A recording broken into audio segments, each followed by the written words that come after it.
And one of the leaders on the front line, Max Igan of the Crow House, is joining us. And he is the voice of love, kindness, respect, and just love. I've already said love, but love needs to be said twice for one another, because that's what it's all about. And Max, welcome to the show. Thanks for having me on, Chris. Nice to be here again. Oh, absolutely. It's always a pleasure. You're embarking on a journey coming up, and it's the Rainbow Serpent. I keep saying the Serpent Rainbow. I keep thinking about the movie The Serpent and the Rainbow, but it's nothing close to The Serpent and the Rainbow, is it? No, what it is, it's actually, we're trying to restore the dignity and the status of the original people of this country, and by doing so, we're also trying to put a stop to coal seam gas mining in this country. Basically, give the power back to the people. Incorporating trust law into the whole thing as well. But there's been some incredible stuff going on, like the fulfilling of legends and all sorts of things with some original elders in this country that have been traveling around the country. And I've my path has become intertwined with their path.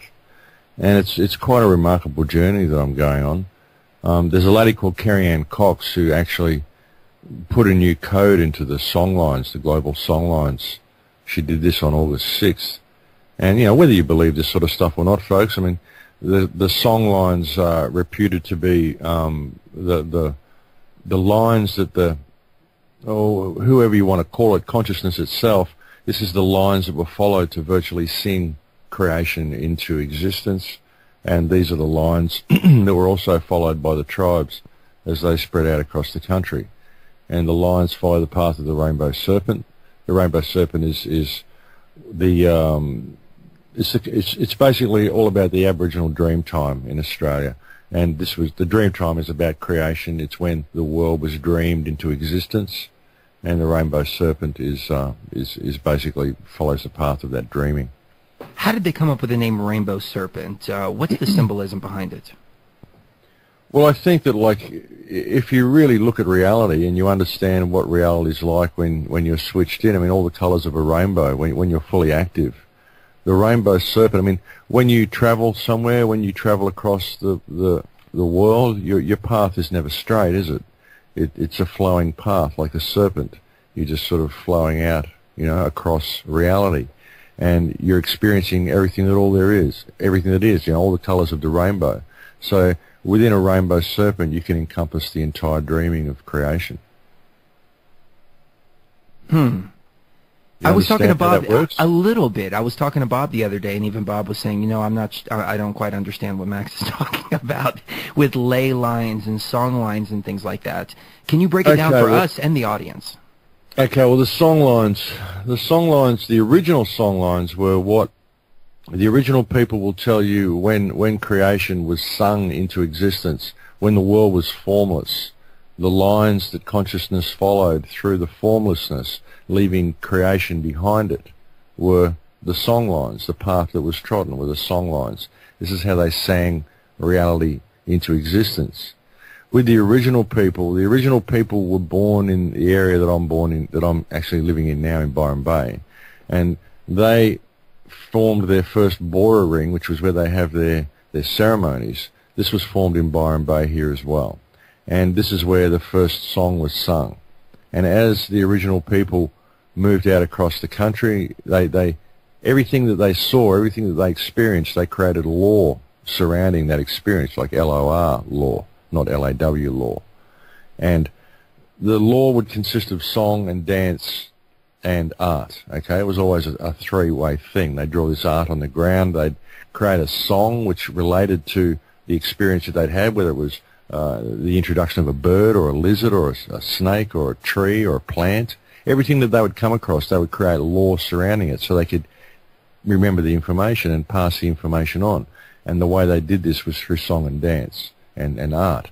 And as they moved out across the country, they would continually experience more stuff, so they would continually create more law. And the path that they followed was the path of the song lines. And when you think about the Earth energy grid, the ley lines that go around the planet, these are the lines that the elite use. They put obelisks on these points, and they put temples on these points and all sorts of things in order to channel energy. It's kind of like an acupuncture needle on the Earth, you know. they put these obelisks in certain places. They're not just in random spots. They're all on particularly active points of the energy grid. So the way the original people believe they can actually interact with these energy lines is through the song lines, because the song lines and the energy lines are indelibly interlinked. Okay, so what happened on August 6th was that an indigenous lady, an original lady, came to the first Bora ring, the place of the first song, and she sang a new code into the song line. And this might all sound like mumbo-jumbo, and you think, well, what are these people talking about? This is all this New Age stuff, you know. But, I mean, I don't know. I'm just an observer. This original woman came and she did this, and then there started being reports coming in from all over the place, from dowsers and people who can read the earth grid and read the energy lines. And they started saying, well, the energy lines are on the move. What's happened? Something's changed the energy lines. And so all the ley lines around the planet are all moving at the moment. And this has resulted in a huge change in energy since around about August 6th. A lot of people are saying it's almost tangible. You know, they can feel more aware. They just feel freer. They feel happier. You know, things are just shifting, because if you think about it, all of the points, all the obelisks and all the temples and all the things that the elite have done to channel energy in certain directions, now the ley lines are moving, all of these things are on the wrong points. So it's freeing up the whole Earth energy grid. Now, the original people believe you can only change the entire energy grid by changing the code at the beginning of the song lines. You've got to be right at the place of the first song in order to change the energy that goes into the song line, to change the energy that goes into the ley line, in order to affect the whole planet. If you do it anywhere else on the song line, obviously you're not going to affect that which lays behind it in the energy flow. So that's what their legends say, and that's what these two women came here specifically to do. And well, that makes perfect sense now that you explained it that way. I did feel the energy shift, and it was right around August 6th where I started feeling the polarity, and it's started to get better as time progresses. But I remember right around that week and the week after that, I was feeling really manic, happy, sad, and I started talking to people and asking them, people that weren't even aware of this, people that weren't don't study these kind of things, don't even know that 9/11 was an inside job. As a matter of fact, a friend from high school told me, well, I'm trying to focus on being a good worker bee. I don't get into the conspiracy stuff like that. And I thought, wow, what an ignorant comment. But even he told me about that time. He didn't know what was wrong with him. He was feeling manic, up and down, like the polarity was just sinking in on him. Yeah, well, all the energy lines have been shifting ever since then. Now, it's remarkable. It really is. Now, something that you have to understand as well, I talked about with you and Chris Everard when I said that when the British settlers came here to Australia, they got Aboriginal children and they made them walk the song lines, singing Christian hymns along the song lines, singing Western law into the country, because this is how they can move the ley lines and put the ley lines where they want them. You know what I'm saying? So they know all about this. There's something really, really deep and really profound here going on. And there's a reason why the church changed the key of music. There's a reason why certain beats and certain forms of music are promoted more than any other. And it's all really, really interesting. And just the fact that the church would do that when they came here, that lends a lot of credence to, you know, this being a reality and this being how it works. And so this lady, Carrie Ann Cox, has actually come here, and she's put a new code into the song line. And I've kind of got involved in the group, and she's adopted me into their people, and I'm going out to Uluru next weekend, actually, which I was said on a show that it was the heart of the rainbow serpent. It's actually not. It's the heart of the earth. I got that mixed up, that little bit. I've had so much information coming in that it's hard to keep track of. The heart of the rainbow serpent is a mountain here called Mount Wollumbin, but according to the original people, Uluru Kata is the heart of the earth. And I'll be going there next weekend. I'm actually travelling there with David Icke and Adam Davis, and I'll be leaving them for one day and going to find the law woman of the area to do ceremony with them in order to apparently activate the heart of the earth, which is also ties in with a couple of legends, a North American Indian legend and an original legend as well. And then I'll be continuing on from there to go to the big gas hub, excuse me, that's been built in Western Australia, and to help stand up against that.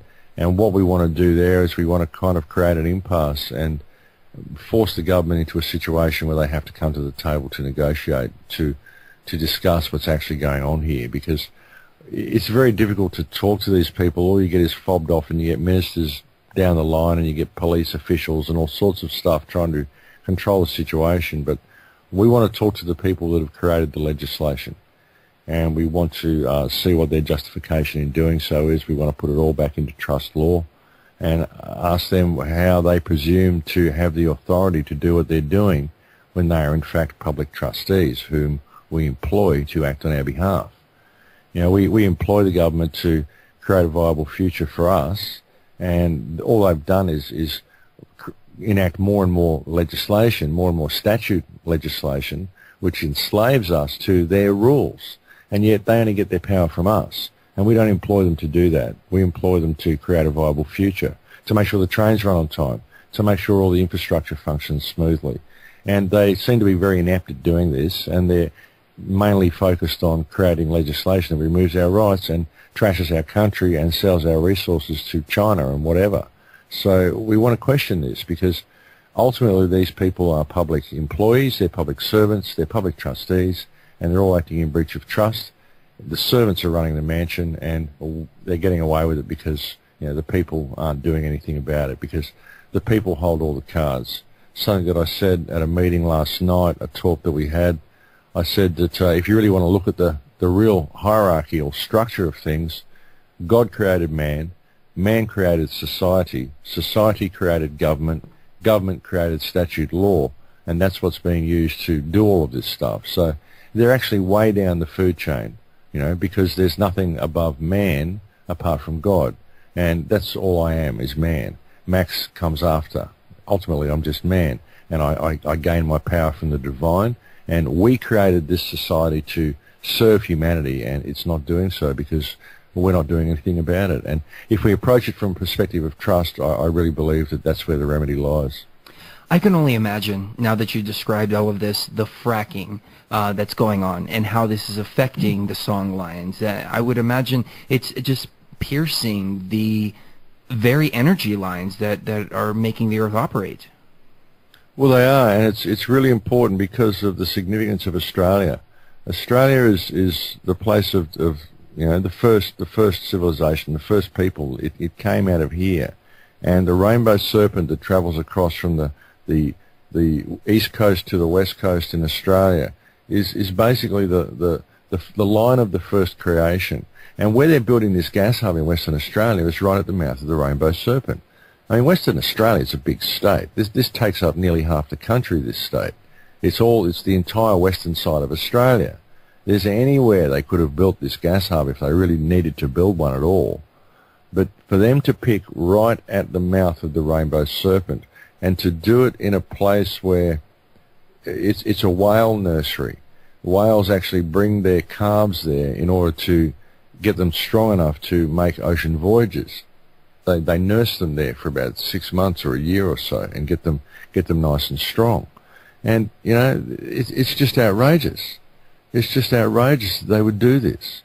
And, you know, they've got any place they could do it, but they have to do it right at the start of the rainbow serpent, right at the very, very place that is one of the most sacred in all of the country to the original people.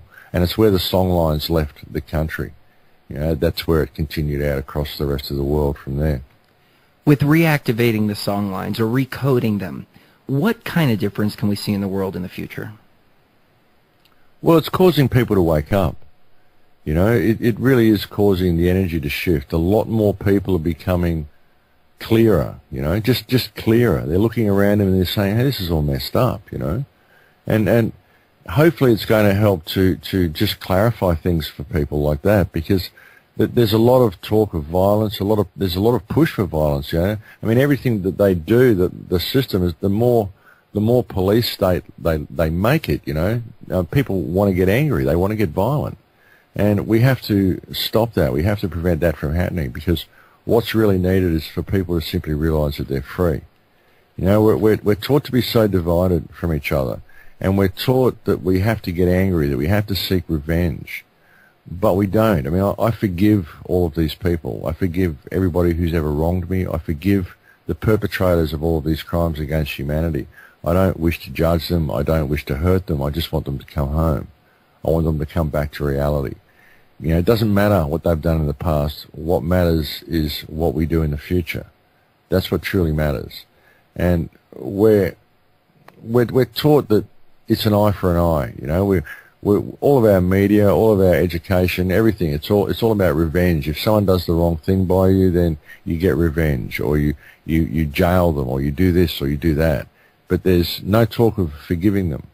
There's no talk of consideration that perhaps they did the wrong thing because they were trained to do the wrong thing by the society that we have allowed to be created around us. Well, just look at the Mother Earth. We have done so much to her, and yet she has continued to take care of us, to provide for us, and she forgives us. I mean, when it comes down to the base level of it, yeah, she forgives us, and she wants to take care of us like a mother would want to take care of her own children. But instead, we have this patriarchal society that tells us you have to get revenge. You have to, give them what they deserve. You know? Yeah, absolutely, and it's just not the way to do it. You know, compassion is a wonderful and beautiful thing.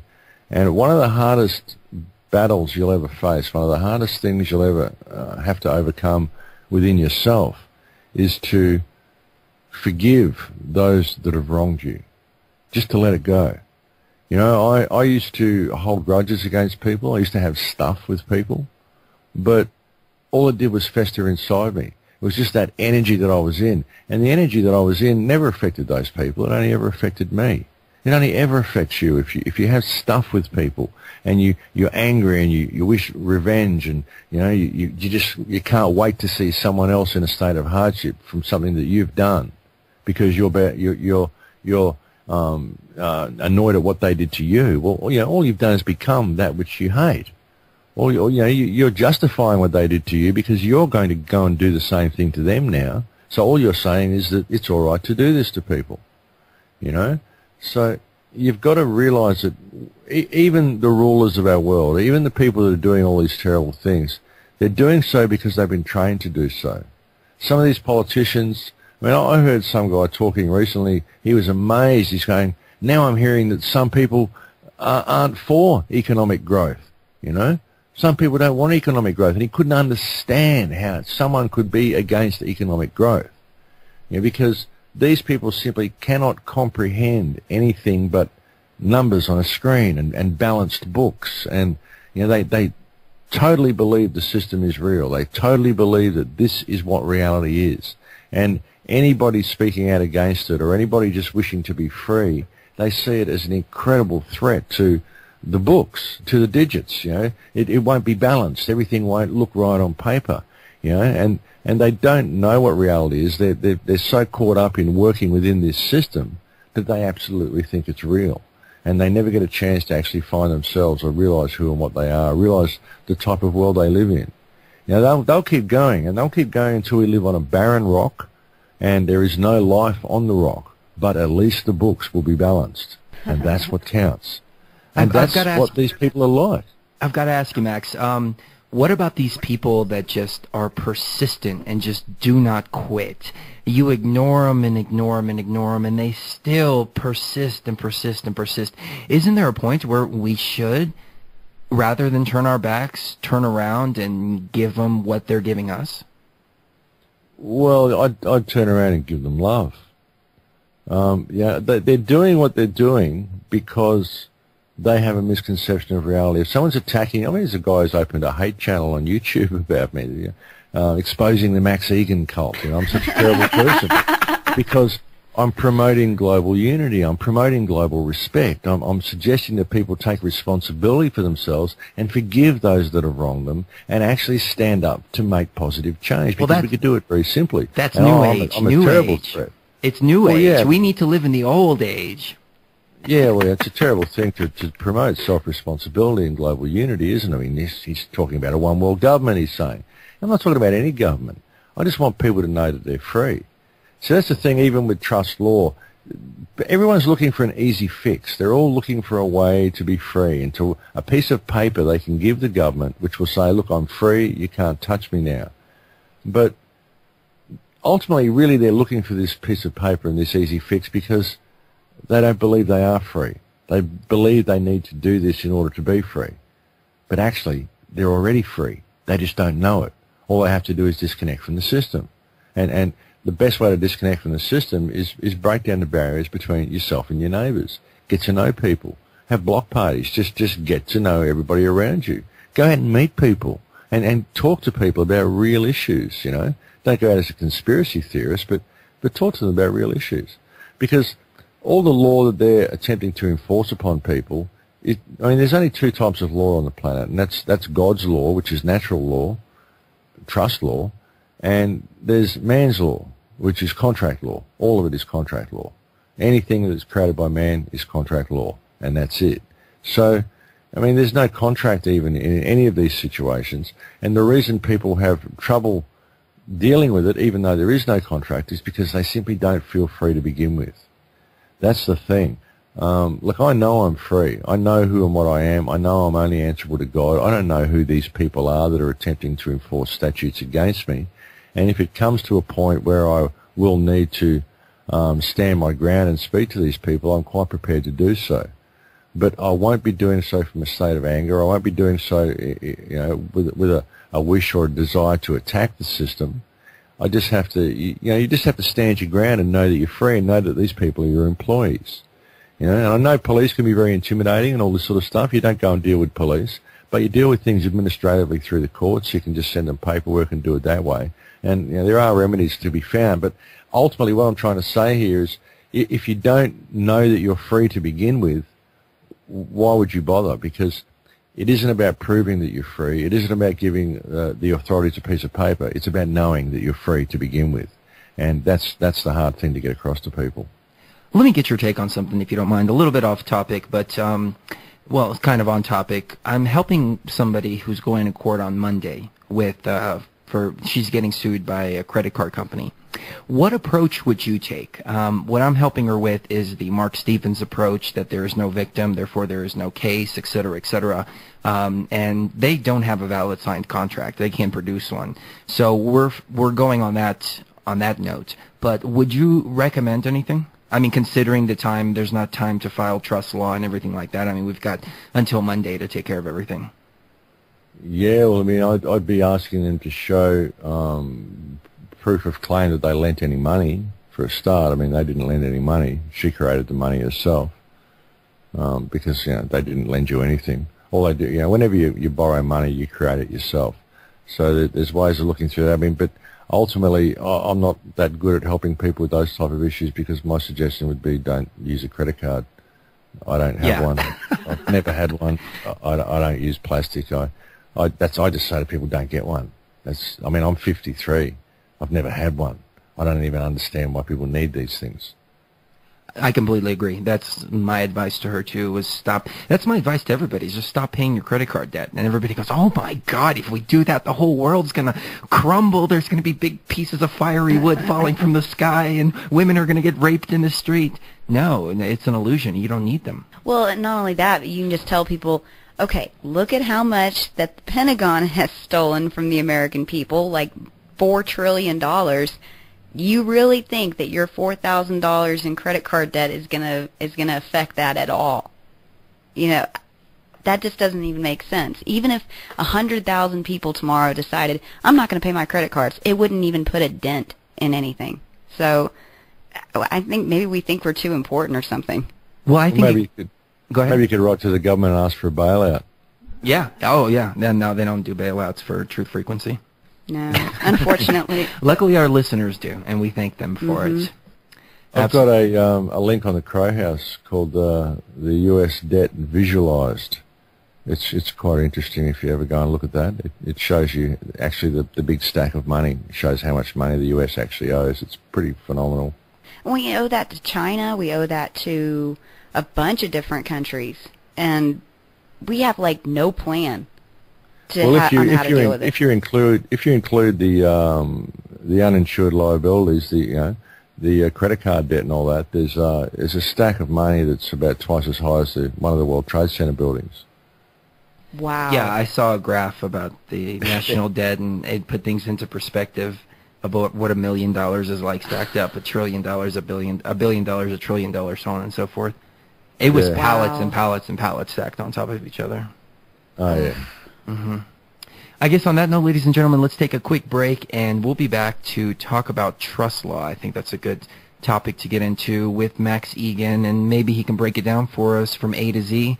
I don't know, because it's something that you really have to learn for yourself and you really have to understand.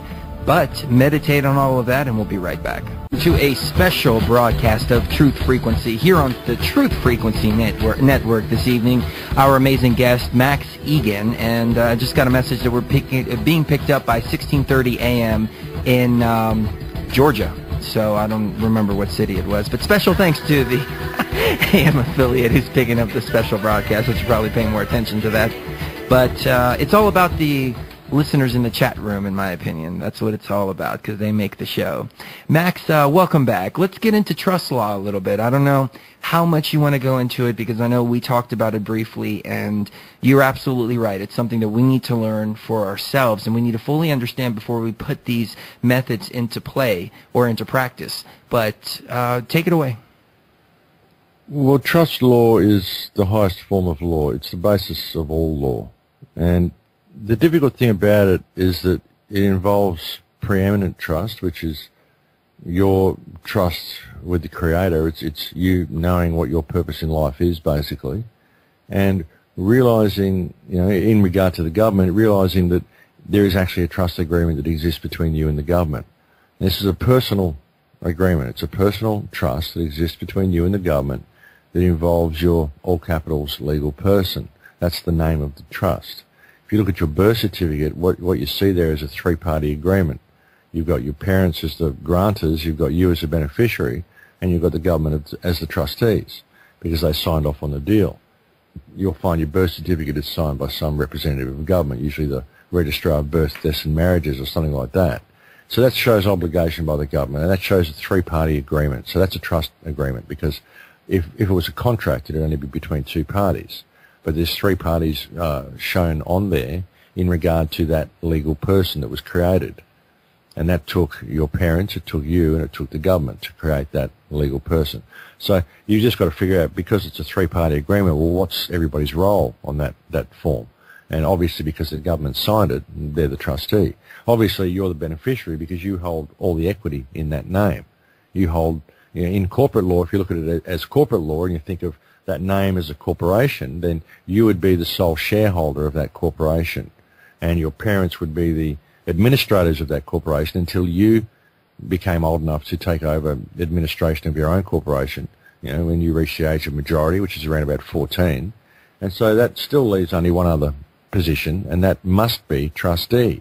So the governments are actually trustees. So you can hold them accountable for being in breach of trust if they attempt to enforce any statutes upon you, because you're the only one who has control over that legal person. But again, there's no way that you can just learn this and then go out and take on the government and change the world. This is a personal thing. So everybody has to do this themselves. And the hardest part about it is for people actually understanding that they're free.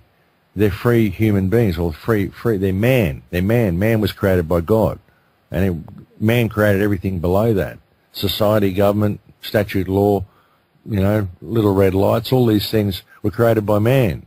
So, you're man, and it's really, really difficult for people to understand that, because it's such a personal thing. And that's why it's also so difficult to, like with me, I'm going over to stand up against the government for the Numbal people over in Western Australia to help try to stop this gas mine that's going on there. I'm going to be doing it from a perspective of trust law, but that's simply, I'm only able to do that because the Numbal people have actually given me administration rights of their lands. They've unanimously agreed that Max is the administrator of our lands. So I speak for the entire Numbal people as their director, and they are the beneficiaries of the trust. I'm simply administering all of their trusts at the same time to address government on their behalf. So that's what I'll be doing over there. And it's a real personal thing for people. So, this will be the first time this has ever actually been done, that we've attempted to take on a state government using trust law, and we've got the original sovereign Numbal people that are doing it, that are prepared to do it. These are the original people of the nation. So I'm just sort of basically going over there as their spokesman, and we're going to try to put a stop to all this by pointing out to the government that they're operating in breach of trust. And if they continue down the path, then we have the right to hold them in breach of trust and have them tried for breach of trust in an international court, or take them before Queen's Bench in England, or do whatever we have to do. But we're simply not going to stand idly by and allow them to destroy the water table, because they're public servants and they seem to have forgotten their role. So that's the way we're approaching it over there. But back to trust law, I mean, it's a really personal thing. All I can recommend is that people go and look at the interviews and the workshops by Dean Clifford that are posted on the Crow House and the Trust Law link, to study up on it themselves and to understand who and what they are, to understand how the relationship with government works, and to reclaim their trust, to reclaim administration rights over their own name, because that's what we failed to do. This name's created, and when we turn the age of majority, we just never claim the right to administer our own trust. We just let the government do it for us, and we allow them to take liability for our actions, which is why they can come and fine us if we do break one of the rules that they put in place, that they're able to put in place, because they're the ones taking liability. Like if you come to me and you said, Max, I want you to take 100% liability for my actions, I'm going to give you a list of rules and say, okay, Chris, no problem, but you can't do this, you can't do any of these things. If you break any of these rules, then I'm not going to pay for it, because I'm not going to give you the ability to simply run amok, because I'm taking liability for your actions. If you go out and you start breaking shop windows, well, it's going to come back on me, because I'm taking responsibility for everything you do. So if you want me to take responsibility, you've got to follow my rules. So people have to take responsibility for themselves, approach the government and say, look, thank you for looking after my life to this point, but I've decided that now, as the sole shareholder of this legal person, the one who owns all the equity in that name, I'm now going to appoint a new administrator, and because I want my trust run properly, I'm going to appoint myself.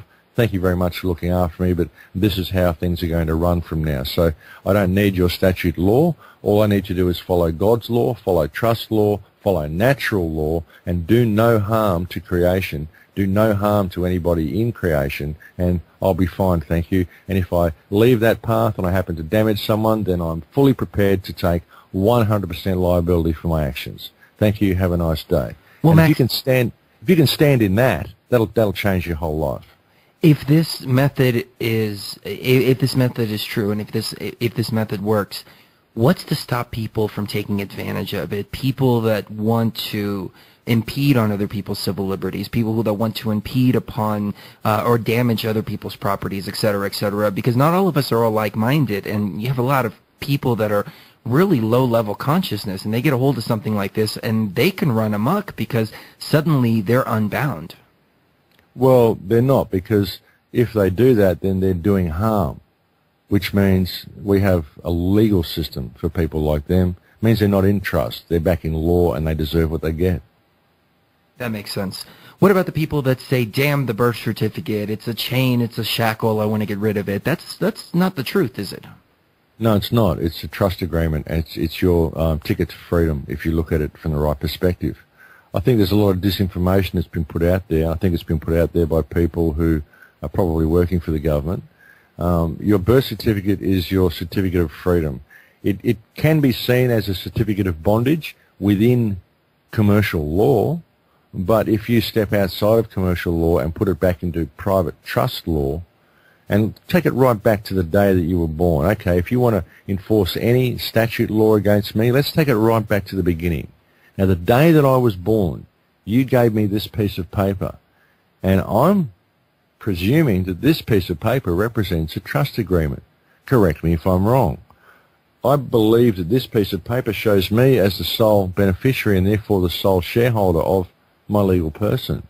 I believe this gives me the right to appoint my own administrator. Correct me if I'm wrong. I also believe that it only leaves one position left, and that is of trustee. And that is you guys. correct me if I'm wrong. And they won't correct you because you're not wrong.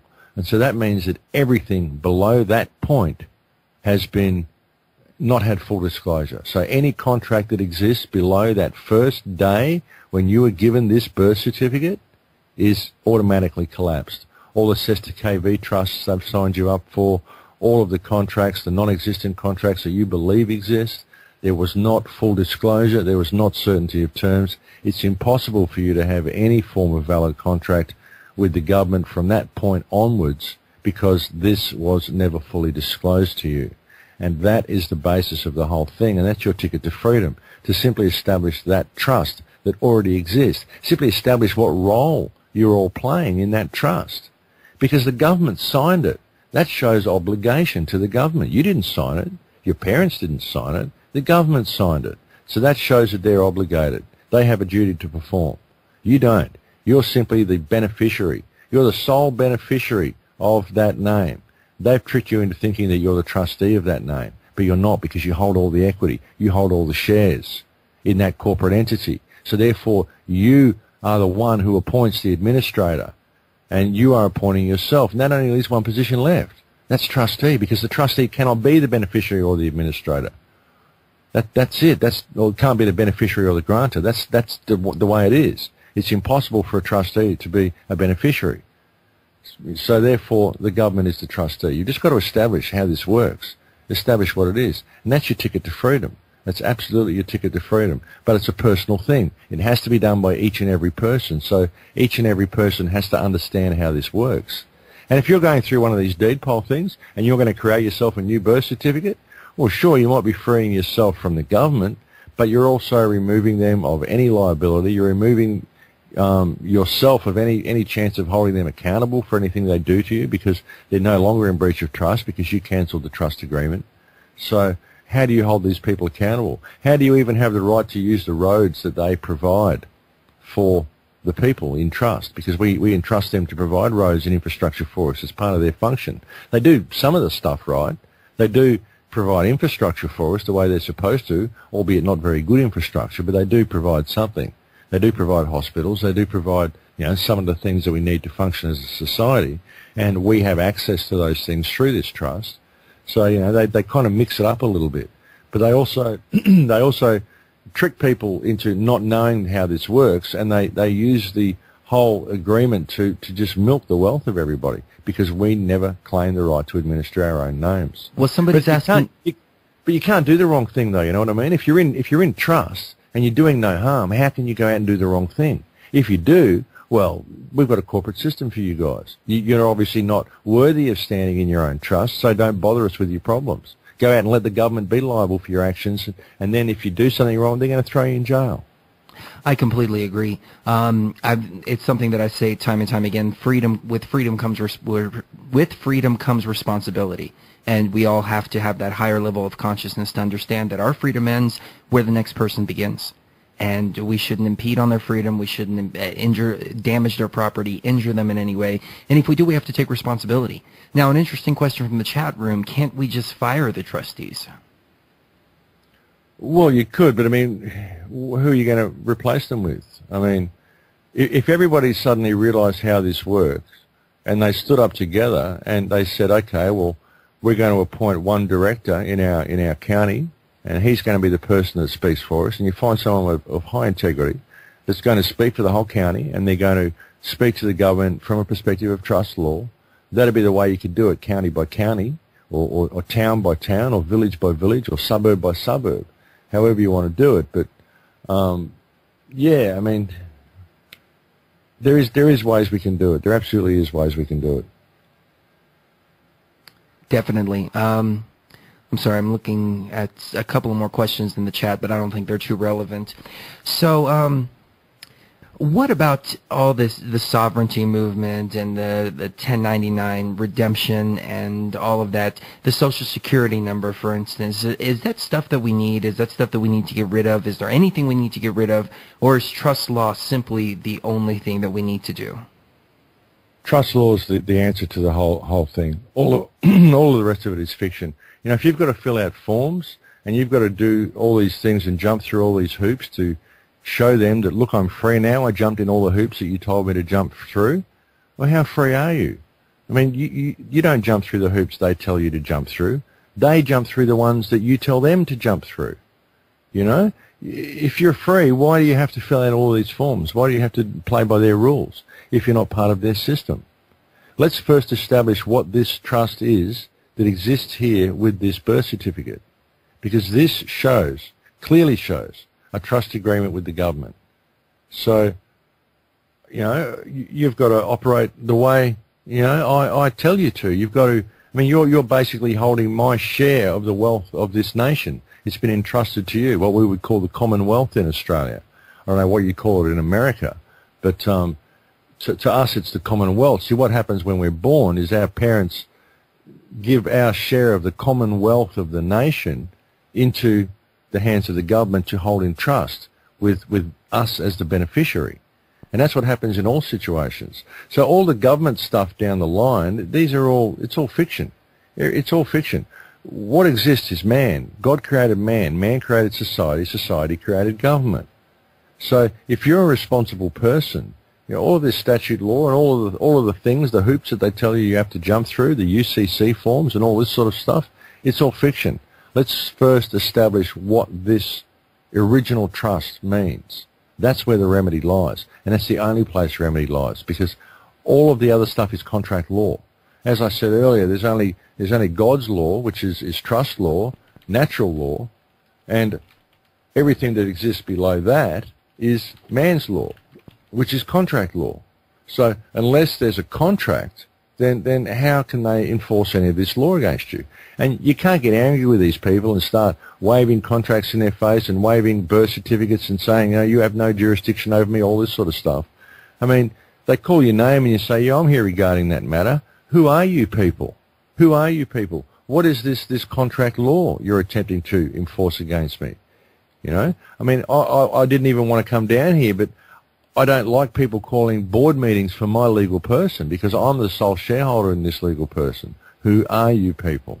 You know, you need to have that type of an approach. You really do. But you need the whole neighbourhood to be doing it with you. Because, you know, you do it on your own, they'll just arrest you and throw you in jail. But you take your whole neighbourhood or your whole county with you. And the whole county is saying the same thing because they have the same understanding of how it works. That's when you begin to affect positive change. And that means we can start appointing new leaders. Just kick these guys out. I mean, it's all very well to want to bring down the system, but you better have something ready to replace it with. And maybe you could replace it with honest people who understand what the trust actually is and how trust law works. I don't see that happening, because people who aspire for power, they're not honest people. They're not people like me and you. I mean, we're perfectly content doing our radio shows, delivering information to people, and leaving other people alone. But unfortunately, the people that aspire for power are the types that don't want to leave other people alone. Well, yeah, anybody who wants the gig isn't worthy of it, absolutely. I mean, that's what's so bad about politicians. These guys will claw over each other and backstab each other and do everything they can and spend millions of dollars to try to get to the top. You've got to ask why. If they're that keen to get to the top, then I don't think they want to help you, folks. I think they want to control you. So anybody that's going to go to that much trouble to get into a position of responsibility, well, you know, I would suggest that they're getting into a position where they believe they have no responsibility and all power. And what a good leader has is a lot of responsibility, not a lot of power. So anybody who wants the job is not suitable. Perhaps we could have a nominated group of elders or something, and these guys would probably be very annoyed at being appointed. But well, you know, yeah, something like that. But no one, well, somebody's got to do it, you know. But eventually, once we improved our education system and started shifting the paradigm and shifting the thinking of people, the system would run itself properly and it would run itself honestly. You know, I mean, our education system, our whole social structure is designed to create sociopaths, power-hungry sociopaths. That's what it's all about. That's why it's designed that way. But give it a couple of generations of proper education, and, you know, it might take 100 years to shift properly, but we could do it. We could create a completely new paradigm simply by doing things right from this point forward. I completely agree. On that note, ladies and gentlemen, let's take another quick break. We're speaking with Max Igan of the Crow House, and we'll get into remedy when we come back, because that's something that I have some questions about and some personal experiences with jackboots just completely ignoring all the pieces of paper. So I'd love to see what Max has to say about that. We'll be right back, truthfrequencyradio.com.